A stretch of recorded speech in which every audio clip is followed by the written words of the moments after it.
Welcome to dictation zone. Dictation start होगी 5 second बाद।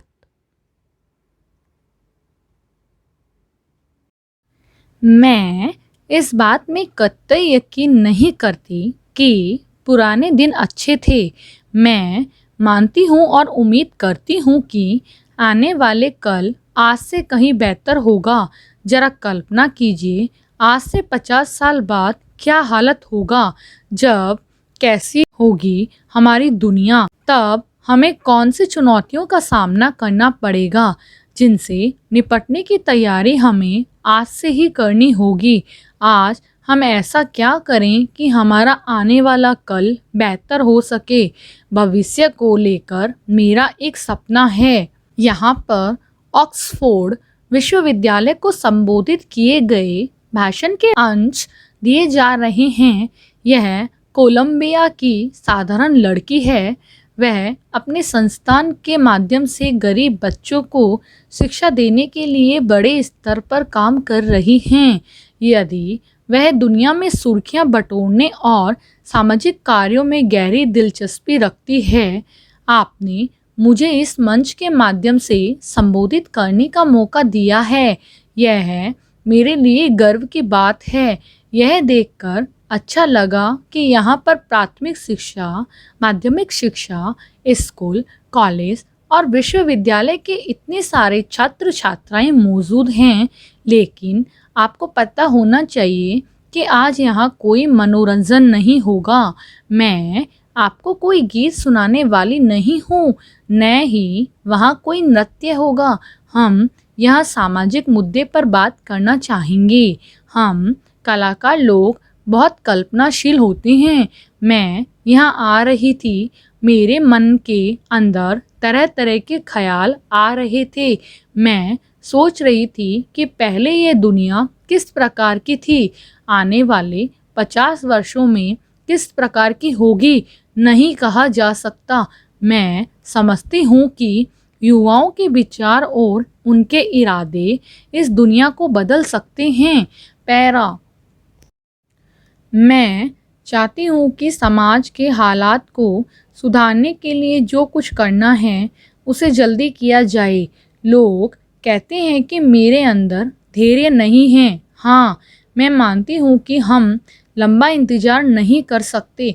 जो करना है उसकी शुरुआत आज ही होनी चाहिए। हम शिक्षा का प्रसार चाहते हैं, यह हमारा संकल्प है। मैं मानती हूँ कि शिक्षा समाज के हालात बदलने का सबसे कारगर जरिया है। शिक्षा के जरिए हम दुनिया की सूरत बदल सकते हैं। ऑक्सफोर्ड संस्थान इस महान कार्य में अहम भूमिका अदा कर सकते हैं। आप जैसे छात्र मिलकर शिक्षा का मजबूत प्रसार तंत्र खड़ा कर सकते हैं। हम सब मिलकर एक दूसरे को जागरूक बना सकते हैं। नौजवान यह काम आसानी से कर सकते हैं। हमें एक पक्का इरादा बनाना होगा। हमें ऐसे लोगों को एकजुट करना होगा जो एक दूसरे को प्रेरित करें, एक दूसरे को जागरूक बनाएं। इसी संजाल के जरिए हम सब मिलकर दुनिया के तमाम मसले आसानी से हल कर सकते हैं। यह सदी तकनीकी विकास की गवाह रही है। आधुनिक तकनीकी ने हमारा जीवन काफ़ी बदल दिया है। आप यहाँ यह भी कह सकते हैं कि दुनिया मानो आज एक विशाल मोहल्ले में तब्दील हो गई है। पैरा, आप युवा साथी भविष्य के निर्माता हैं। आप किस प्रकार समाज के परेशानियों को दूर कर सकते हैं। मैं मानती हूँ कि शिक्षा उम्मीद का टिकट है। शिक्षा सपनों का रास्ता है। मैं कोलंबिया में पैदा हुई। मैंने सामुदायिक संघर्ष और हिंसा का दर्द महसूस किया था। मैंने लोगों को गरीबी और असमानता के दंश को सहते हुए देखा है।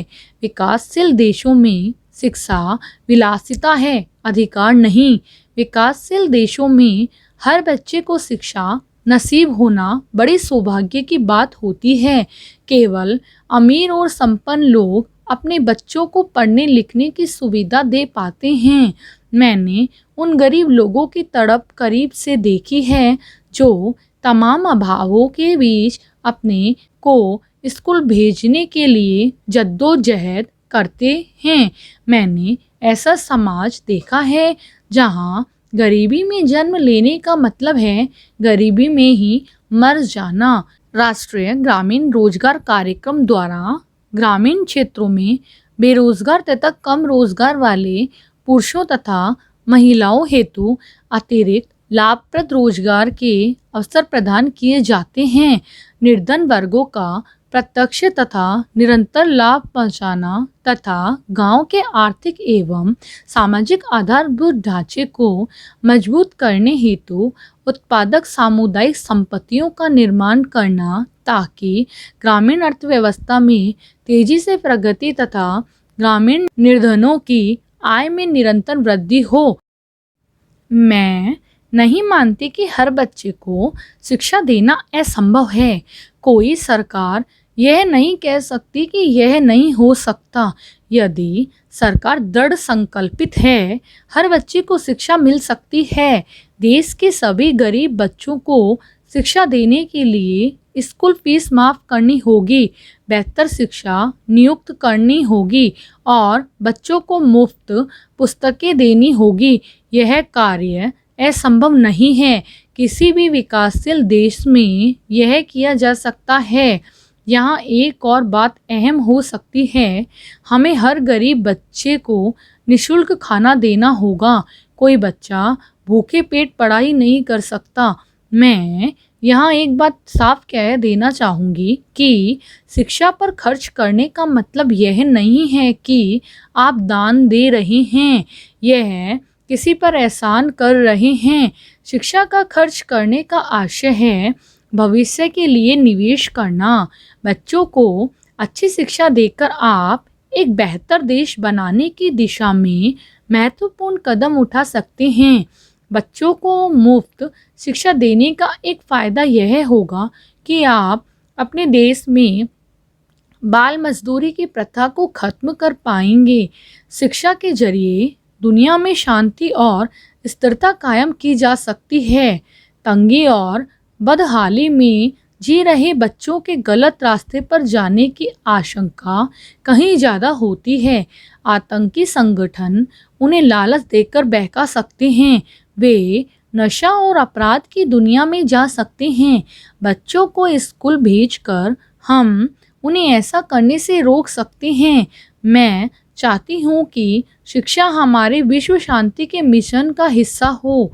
हम अफ़गानिस्तान में शांति मिशन के तहत 30,000 सैनिक भेजने की बजाय 30,000 अध्यापक भेजे जा सकते हैं जो वहाँ के बच्चे को पढ़ाते। शिक्षक भेजकर हम शिक्षा की दुनिया में क्रांति ला सकते हैं। अगर हम आज अपने बच्चों को शिक्षित करेंगे तो कल वे चिकित्सक बनकर सबका इलाज करेंगे, वैज्ञानिक बनकर चांद पर खोज करेंगे और शांति दूत बनकर दुनिया में अमन फैलाएंगे।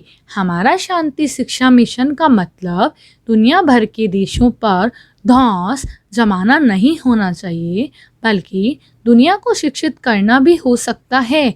मैं ऐसे ही सुनहरे भविष्य का सपना देखती हूँ